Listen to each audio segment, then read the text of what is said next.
Guys, आज मैं जो आप लोगों को पढ़ाने जा रहा हूँ वो है इतिहास हिस्ट्री का थर्ड चैप्टर, जिसका नाम है हिंद चीन में राष्ट्रवादी आंदोलन।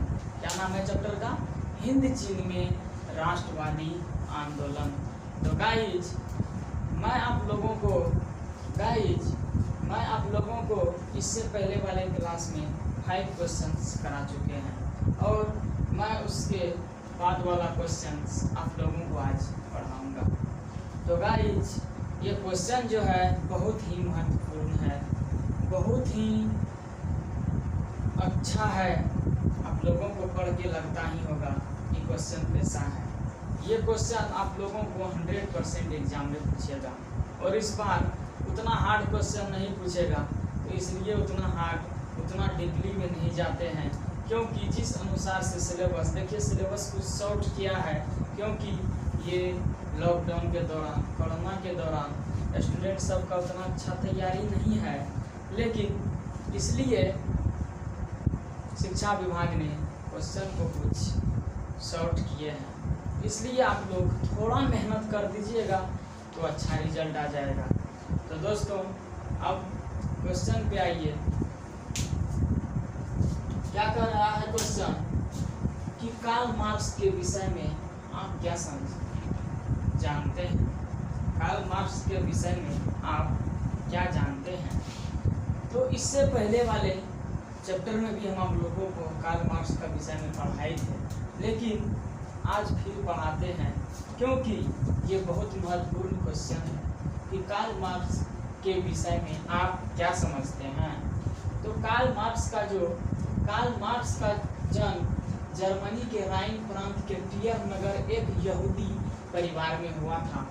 मार्क्स पर रूसी मॉन्टेस्क्यू एवं हेगेल की विचारधारा का गहरा प्रभाव था। मार्क्स और एंगेल्स ने मिलकर 1848 में कम्युनिस्ट और मैनिफेस्टो अथवा साम्यवादी घोषणा पत्र प्रकाशित किया और मार्क्स ने पूंजीवादी की घोर भर्त्सना की और श्रमिकों के हक की बात उठाई। उसने दुनिया के मजदूरों एक हो, उस दुनिया के क्या था उसका कि उस दुनिया का मजदूर एक हो का नारा दिया और मार्क्स ने अपनी विख्यात पुस्तक दास कैपिटल का प्रकाशन 1867 ईस्वी में किया, जिसे समाजवादी की बाइबिल कहा जाता है।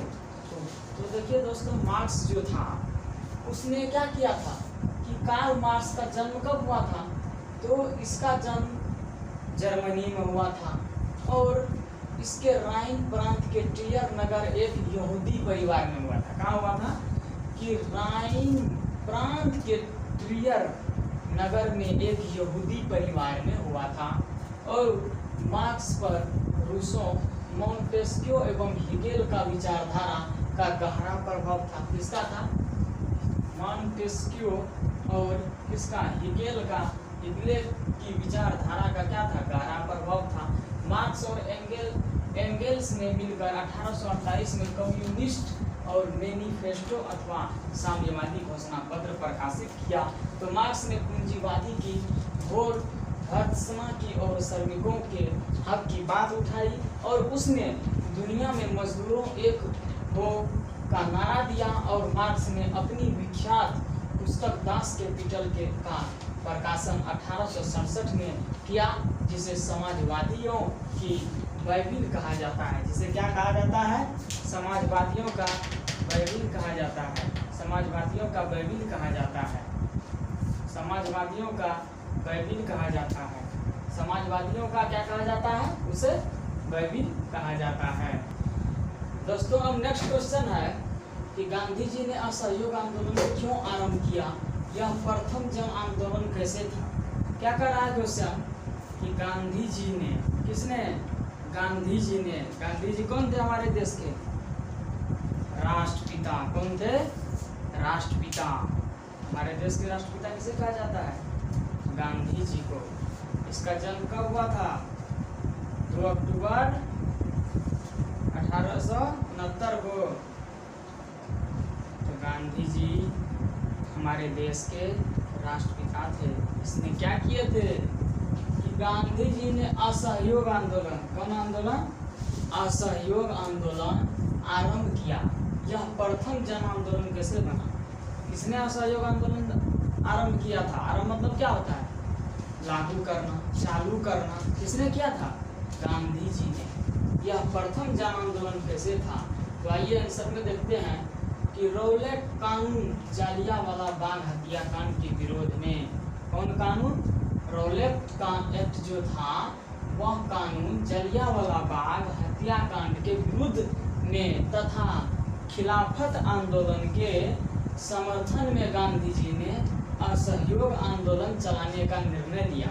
क्या किया गांधी जी ने कि रौलट एक्ट जो था वह कानून जालियांवाला बाग हत्याकांड के विरुद्ध, जालियांवाला बाग हत्याकांड के विरुद्ध में तथा खिलाफत आंदोलन के समर्थन में गांधी जी ने असहयोग आंदोलन चलाने का निर्णय लिया। इसका उद्देश्य स्वराज की प्राप्ति था। इसका उद्देश्य क्या था, किसका, असहयोग आंदोलन का उद्देश्य था क्या, स्वराज की प्राप्ति। और इसमें समाज के विभिन्न वर्गों के लोगों ने, इसमें जो था, किसमें, यह खिलाफत आंदोलन में, इसमें समाज के विभिन्न वर्ग के लोगों ने पहली बार व्यापक रूप से भाग लिया था। क्या किया था, पहली बार व्यापक रूप से भाग लिया। और शहरी मध्यम वर्ग की इसमें मुख्य भागीदारी रही। शहरी इलाके के जो आदमी थे, और मध्यम वर्ग मतलब क्या हुआ, छोटा वर्ग। हम बहुत बार ये मध्यम वर्ग का रिपीट हुआ है, आपको बहुत बार ये वर्ग मिलने को मिले होंगे, ठीक है, कि मध्यम वर्ग की इसमें मुख्य भागीदारी रही। इसमें ग्रामीण क्षेत्रों में किसानों, मजदूरों तथा आदिवासियों ने भी इस आंदोलन में भाग लिया और इस प्रकार यह प्रथम जन आंदोलन बना। तो गांधी जी ने जितने भी काम किए वो सब तो भलाई के लिए ही किए, तो इसलिए उसने जो भी आंदोलन छेड़ता था उसमें किसान, मजदूर, ग्रामीण आदमी सारा क्या करते थे, सारे क्षेत्र के आदमी भाग ले लेते थे।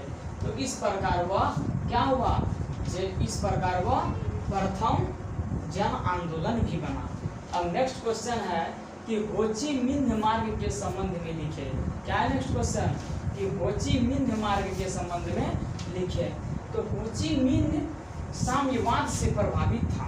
हो ची मिन्ह क्या था, कि साम्यवाद से प्रभावित था। उसने 1925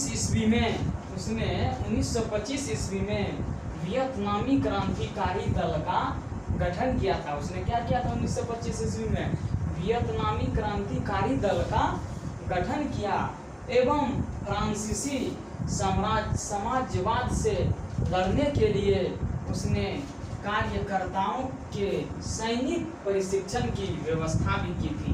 क्या की थी उसने, सैनिक के क्या किया था, प्रशिक्षण, मतलब उसका प्रशिक्षण, निर्णय करने की भी क्या की थी, व्यवस्था की थी। तो उसने 1925 ईस्वी में वियतनामी क्रांतिकारी दल का गठन किया था। किसने, हो ची मिन्ह साम्यवाद।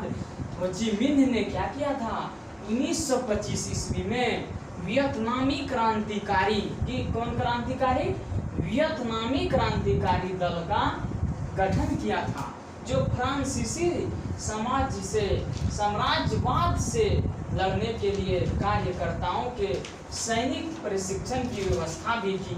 और 1930 में राष्ट्रवादी गुटों को एकत्रित कर वियतनाम, क्या किया 1930 में राष्ट्रवादी गुटों के वियतनाम एकत्रित कर और वियतनाम कांग सान देंग अर्थात वियतनामी कम्युनिस्ट पार्टी की स्थापना की।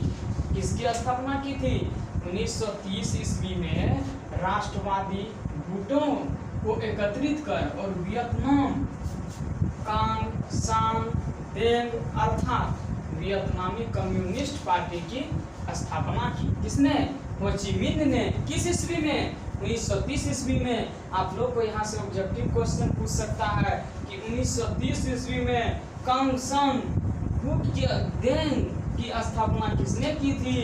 तो क्या कहिएगा? 1930 ईस्वी में। किस ईस्वी में की थी? तो 1930 ईस्वी में। किसने? हो ची मिन्ह ने।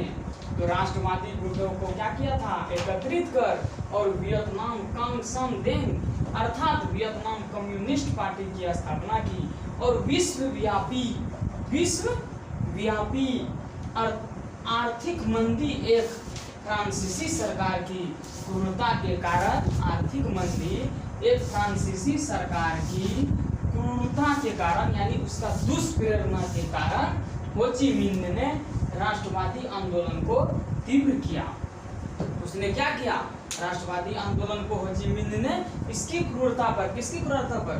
फ्रांसीसी सरकार जो थी इसकी क्रूरता पे उसने क्या किया?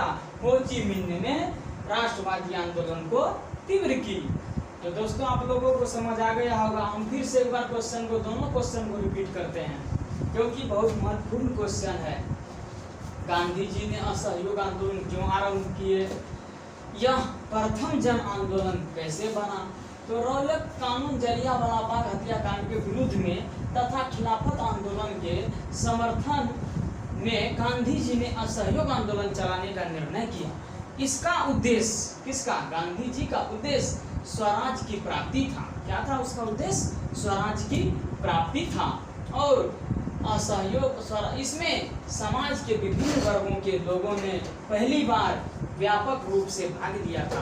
क्या किया था? पहली बार व्यापक रूप से भाग लिया था और शहरी मध्यम वर्ग की इसमें मुख्य भागीदारी रही और ग्रामीण क्षेत्रों में किसानों, मजदूरों तथा आदिवासियों ने इस आंदोलन में भाग लिया और इसलिए इसका इस प्रकार यह प्रथम जन आंदोलन बना। इसलिए इसका नाम जन आंदोलन भी पड़ा। अब नेक्स्ट है कि हो ची मिन्ह के प्रथम के संबंध में लिखे। तो हो ची मिन्ह साम्यवाद से प्रभावित था। उसने 1925 ईस्वी में वियतनाम क्रांतिकारी दल का गठन किया एवं फ्रांसीसी साम्राज्यवाद से लड़ने के लिए क्रांतिकारियों के सैनिक प्रशिक्षण की व्यवस्था की और 1930 ईस्वी में राष्ट्रवादी गुटों को एकत्रित कर वियतनाम कांगसम देंग अर्थात वियतनामी कम्युनिस्ट पार्टी की स्थापना की और विश्वव्यापी आर्थिक मंदी एवं फ्रांसीसी सरकार की क्रूरता के कारण हो ची मिन्ह ने क्या किया? राष्ट्रवादी आंदोलन की तीव्र किया। तो दोस्तों आप लोगों को क्वेश्चन समझ आ गया होगा।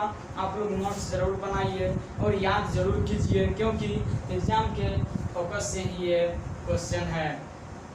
दोस्तों आप लोग मेहनत जरूर कीजिए। कहा गया है कि कर्म प्रधान जस कर रखा, जस करनी तस फल चाखा। तो जैसा कर्म कीजिएगा वैसा फल मिलेगा। तो इसलिए दोस्तों मेहनत कीजिएगा तो फल जरूर मिलेगा और मेहनत अगर नहीं कीजिएगा तो फल तो मिलेगा नहीं। बिना मेहनत का कुछ होने वाला नहीं है। ईश्वर की कृपा कब होती है? ईश्वर की कृपा होती है। बिना ईश्वर की कृपा के आप हम कुछ नहीं कर सकते हैं, लेकिन आप कोशिश कीजिएगा तब ना सहारा लगा देंगे। अब आप एग्जाम में जाइएगा, मान लीजिएगा कि ईश्वर की कृपा हो जाए तो क्या आपको वैसे कॉपी आया बस पेन रख दिए, कॉपी रख दिए, बस ईश्वर की कृपा हो जाएगी? नहीं, आप लिखिएगा, पेन चलाइएगा और उसका स्मरण करके जो पढ़े हैं, जो याद किए हैं उसका स्मरण करके अगर कहीं आपको त्रुटि होगी तो आप पे ईश्वर क्या करेगी? कृपा करके आपकी वह त्रुटियां को दूर करेगी, आपकी स्मरण शक्ति को उस एग्जाम हॉल में बढ़ाएगी। तो यही कृपा होगी उसकी। ऐसा नहीं है कि उसी के दया से पास करेंगे। जाने भगवान जाने गुरु कि जो हो, ऐसा नहीं होता है। तो इसलिए आप लोग मेहनत जरूर कीजिए। बिना मेहनत का कुछ नहीं होने वाला है। मेहनत कीजिएगा तो फल जरूर मिलेगा। तो दोस्तों आप लोगों को मेरा वीडियो अच्छा लगा होगा। आप लोग लाइक करें, सब्सक्राइब करें और कमेंट बॉक्स में कमेंट करके ज़रूर बताएं कि आप लोगों को वीडियो कैसा लगा। आप ऐसे ही लाइक और सब्सक्राइब कर दीजिएगा तो आपको हर अगला वीडियो का नोटिफिकेशन जाता रहेगा। और आप लोग ऐसे ही तैयारी कीजिए। बहुत अधिक समय नहीं बचा है आप लोगों का एग्जाम में। तो दोस्तों आप लोग तैयारी कीजिए बस, और चैनल को सब्सक्राइब कीजिए, लाइक कीजिए और शेयर कीजिए। तो दोस्तों ओके, थैंक्स।